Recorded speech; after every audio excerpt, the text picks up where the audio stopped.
December నెలలో కన్యా రాశి వారికి ఎలా ఉంటుంది?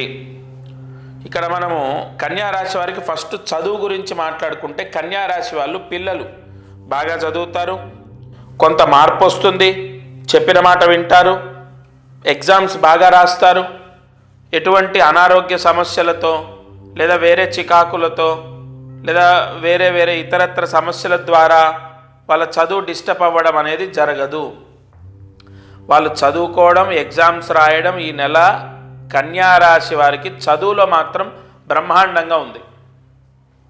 అయితే విదేశాల్లో ఉన్న వాళ్ళకు కూడా కన్యా రాశి వారికి ఉద్యోగం రావటం లేదా వీసా ప్రాబ్లం పోవడం జరుగుతుంది.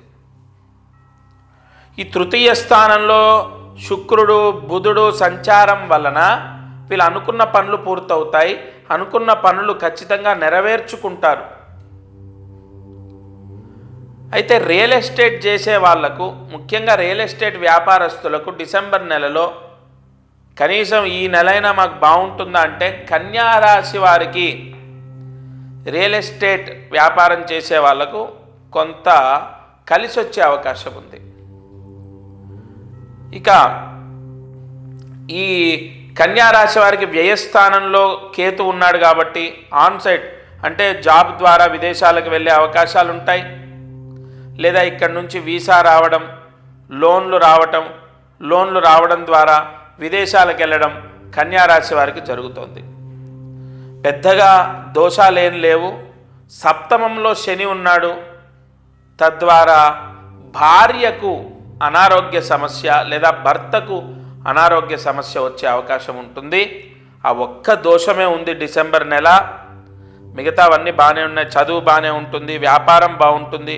వ్యాపారం చేసే వాళ్లకు కొత్త కొత్త ఆర్డర్స్ ద్వారా, కొత్త వ్యక్తుల పరిచయం ద్వారా వ్యాపారం పెరుగుతుంది, లాభాలని చూస్తారు. ఈ నెల ఉద్యోగ ప్రయత్నాల్లో ఫలితాన్ని పొందుతారు, ఉద్యోగం సంపాదిస్తారు, లేదా అనుకున్న స్థాయిలో ఉద్యోగం రాకపోయినా ఆల్మోస్ట్ అక్కడి వరకు రీచ్ అయ్యే ఉద్యోగాన్ని కన్ఫర్మ్ చేసుకుంటారు. విదేశాల్లో ఉన్న వాళ్ళకు కూడా ఈ నెల తప్పకుండా కొన్ని మార్పులు సంభవిస్తాయి. కన్యా రాశి వారికి పెద్దగా చికాకులు, ఇబ్బందులు లేవు. అయితే భార్య అనారోగ్యం లేదా భర్త అనారోగ్యం సంభవిస్తుంది. కన్యా రాశి వారు భార్య అయితే భర్తకు, భర్త అయితే భార్యకు.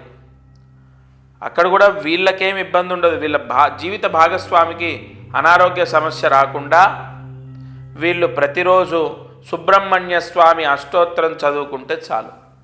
ఏమంటే మాకు సుబ్రహ్మణ్య స్వామి అష్టోత్తరం చదవడానికి నోరు తిరగదు అంటే ఆ అష్టోత్తరాన్ని వినండి.